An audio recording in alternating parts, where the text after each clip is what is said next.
Dans cette troisième partie, nous allons aborder la notion de toxicité des familles biochimiques des huiles essentielles, avant de voir dans la partie suivante les indications thérapeutiques. Finalement, on va suivre la même logique que l'on va aborder quand on veut déchiffrer la monographie d'une huile essentielle. En effet, dans une monographie, quand on découvre une huile essentielle, on s'interroge toujours en premier lieu, est-ce que j'ai un risque toxique, avant de s'intéresser aux indications de l'huile essentielle. C'est très très important pour pouvoir évoluer dans un cadre de sécurité. Alors, le terme de toxicité, c'est vraiment du vocabulaire technique de pharmacologie. Il ne faut pas voir à toxicité une tête de mort, voilà, un danger vital. Non, il ne s'agit absolument pas de ça.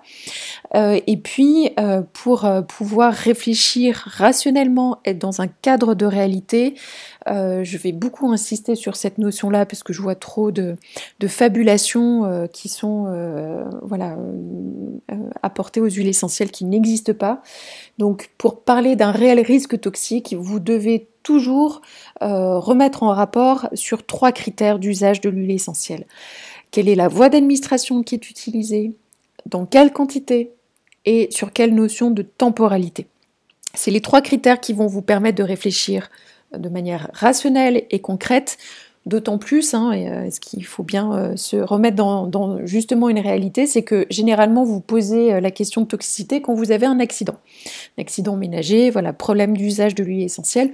Généralement en stress, ce ne sont pas des moments où on arrive à réfléchir très rationnellement, donc il faut que vous ayez ces 3 critères qui soient vraiment très clairs dans votre tête, et je vais vous demander vraiment d'y porter attention, de les noter, de vous en souvenir.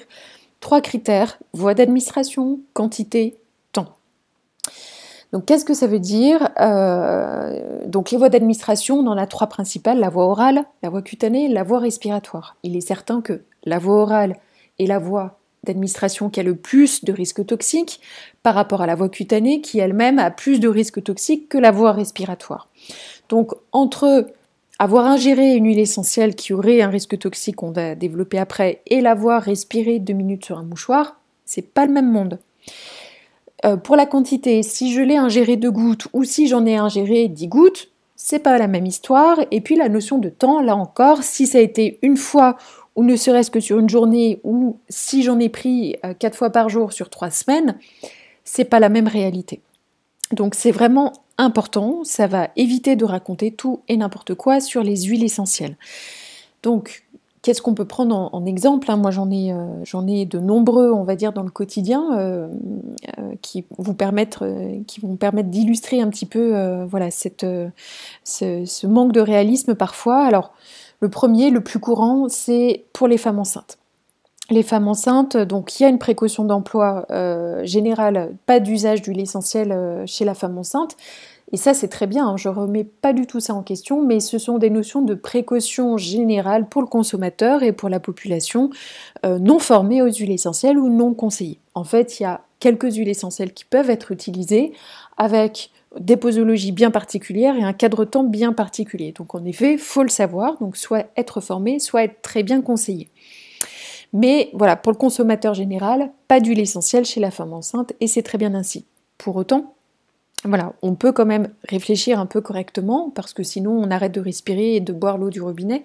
Quand on a par exemple un shampoing avec des huiles essentielles qui va contenir quoi, 0,1-0,5% d'huile essentielle, que vous allez appliquer 2 fois par semaine sur le cuir chevelu en le laissant 2 à 3 minutes et que vous allez rincer abondamment, vous n'avez aucun risque toxique à utiliser en fait ce shampoing-là.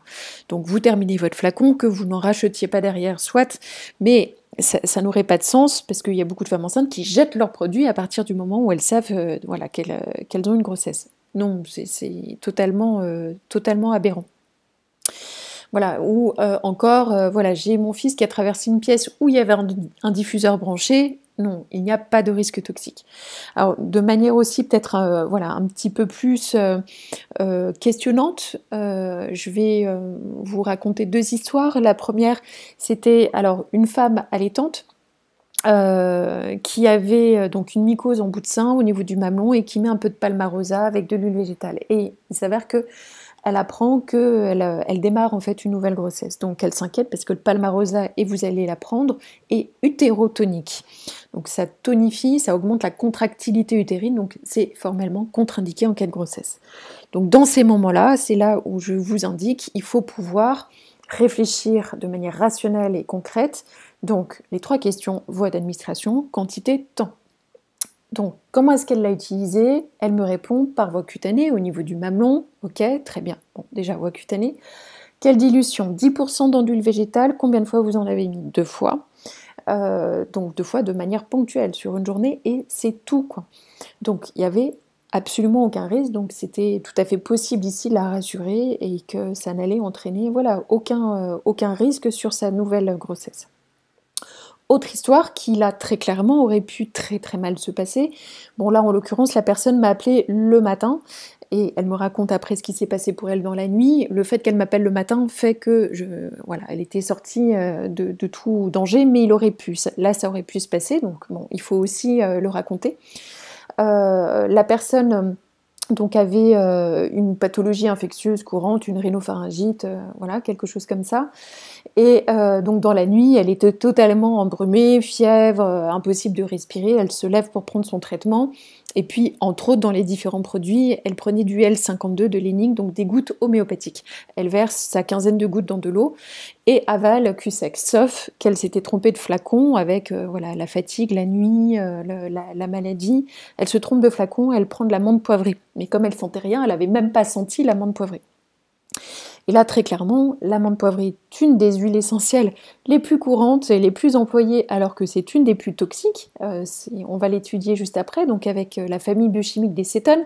Donc, huile essentielle à risque neurotoxique, bon, abortive, de toute façon, ça ne le concernait pas, et puis qui est aussi très hypertensive et tonicardiaque. Donc, oui, il aurait pu se passer quelque chose. Voilà, donc là, c'est vous rappeler. Quand vous avez un accident, vous avez quelconque doute dans la mauvaise ingestion d'une huile essentielle et que vous ne vous sentez pas bien, vous avez le centre antipoison à appeler. Voilà, dans un premier temps, c'est vraiment important et de le savoir. Donc centre antipoison si vous avez un doute ou si vous êtes voilà, paniqué par ce qui arrive dans votre accident ménager. Voilà. Donc ces 3 critères sont indispensables pour réfléchir correctement et ne pas prêter aux huiles essentielles des risques toxiques qui n'existeraient pas. Et on l'a beaucoup vu, hein, on le voit dans pas mal d'articles aussi, on l'a beaucoup vu dans la période de Covid où on a prêté aux huiles essentielles des risques qui n'avaient pas lieu d'être. Et j'en profite aussi ici pour rappeler que l'aromathérapie est une discipline de court terme et moyen terme, c'est-à-dire généralement de la semaine à 3 semaines, 1 mois de prise en charge, mais jamais au-delà. L'aromathérapie n'est pas une discipline de prise en charge de traitement de fond et traitement chronique. Alors vous allez me dire, sauf exception, il y en aura toujours. On en parlera au fur et à mesure de la formation, mais c'est pas la place de l'aromathérapie. Donc c'est aussi de le rappeler. On ne traite pas des pathologies, je ne sais pas moi, de diabète, d'hypercholestérolémie, de pathologies lourdes avec les huiles essentielles. C'est pas leur place. Voilà. C'est en effet important puisqu'il s'agit de molécules pures, concentrées en l'occurrence, puisqu'elles sont pures. Voilà, mais c'est de la biochimie. Donc en effet, il peut y avoir des risques toxiques. C'est encore toute une question de bonne pratique. On poursuit dans la suite des grands cadres voilà, à connaître, du grand périmètre, je dirais, d'usage des huiles essentielles. Donc on a 3 grandes interdictions formelles. On n'injecte jamais d'huile essentielle par voie intramusculaire et intraveineuse. On n'emploie jamais d'huile essentielle pure au niveau des muqueuses, donc nez, oreilles, zone anogénitale. On verra par la suite qu'en fait, on peut les utiliser tout de même, mais diluées à 10% dans de l'huile essentielle. Et je rajouterai ici aussi, bien sûr, les muqueuses bucco-dentaires, donc tout ce qui est gencives, les huiles essentielles se diluent à 10%. Au niveau des oreilles, j'en profite ici pour dire que jamais de liquide directement dans le conduit auditif. On passe par une compresse en non tissé qu'on va rouler. On applique la goutte d'huile essentielle sur la compresse et c'est cette compresse qu'on met dans le conduit auditif. Ou sinon, on peut aussi masser les huiles essentielles autour, au niveau du pourtour de l'oreille, au niveau du trajet ganglionnaire. Mais voilà, jamais de liquide dans le conduit auditif. Et enfin, jamais d'huile essentielle pure, ni pure ni diluée, jamais d'huile essentielle dans les yeux. Ça, c'est formellement interdit. Attention, les huiles essentielles brûlent la cornée. Donc là, il y a un vrai danger. Donc, je vais tout de suite introduire, avant de parler des risques allergiques, comment je fais pour gérer quand j'ai un accident ménager au niveau de la voie cutanée et au niveau des yeux. Donc, les huiles essentielles, on rappelle qu'elles sont de nature lipophiles. Donc, elles vont se comporter quelque part comme du gras. Donc là, je prends toujours l'exemple, voilà, j'ai du gras dans une poêle, comment je fais pour nettoyer du gras? Eh bien, j'ai besoin de mousse. J'ai pas besoin rajouter de l'huile végétale, ni besoin de mettre de l'eau, ça va pas nettoyer ma poêle. Comment je fais pour nettoyer du gras? Il me faut un tensioactif. Donc, quand c'est au niveau de la peau, parce que ça peut arriver, un mésusage d'une huile essentielle, bon, peu importe le contexte, mais quoi qu'il en soit, vous avez une brûlure de peau. Vous avez mis une huile essentielle et ça brûle. Vous devez nettoyer avec du savon, liquide vaisselle, savon, ce que vous avez sous la main, mais de la mousse, du tensioactif. Donc, vous faites mousser abondamment, vous rincez à l'eau après et vous appliquerez l'huile végétale, idéalement un macérat huileux de millepertuis pour les brûlures de peau, mais sinon vraiment ce que vous avez sous la main pour atténuer la sensation de brûlure. Mais j'ai des personnes qui pensent que à brûlure d'huile essentielle, on met de l'huile végétale.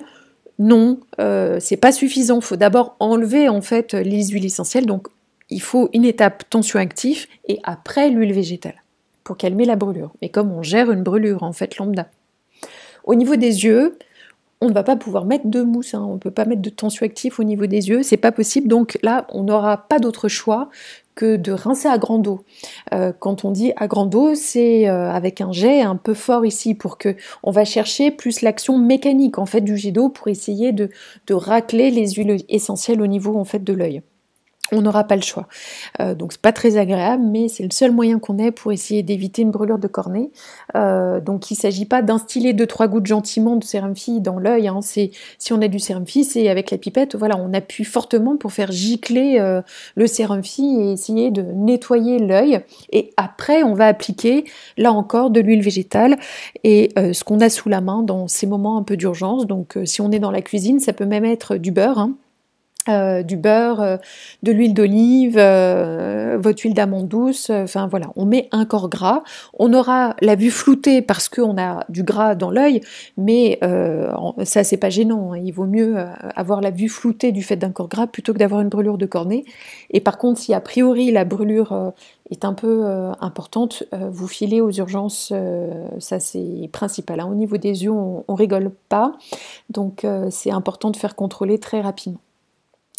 Pour la voie orale, si vous avez un mésusage, donc j'ai un exemple en tête bien particulier d'une femme qui était formée, elle, en aroma, et puis son mari l'appelle, il est à distance, et il lui dit, écoute, je commence à être un peu malade, qu'est-ce que je peux prendre? Elle lui conseille du niaouli, 2 gouttes 4 fois par jour, sauf que le mari n'est pas formé en aroma, pense que les plantes, bon voilà, c'est rigolo, et ingère ces 10 gouttes de niaouli en une fois en pensant que ça sera beaucoup plus efficace.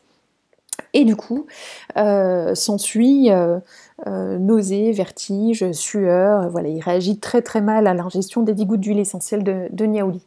Non pas, le niaouli d'ailleurs n'est pas forcément une huile essentielle, voilà, vraiment à risque, mais il ingère une quantité trop importante en une fois. Quand vous avez un problème comme ça avec une absorption, vous devez ingérer rapidement 2 cuillères à soupe d'une huile végétale et vous absorbez du charbon ou de l'argile. Pour moi, le charbon et l'argile, c'est vraiment 2 choses à avoir dans son tiroir à pharmacie pour plein de choses. Les huiles essentielles, mais plein d'autres choses.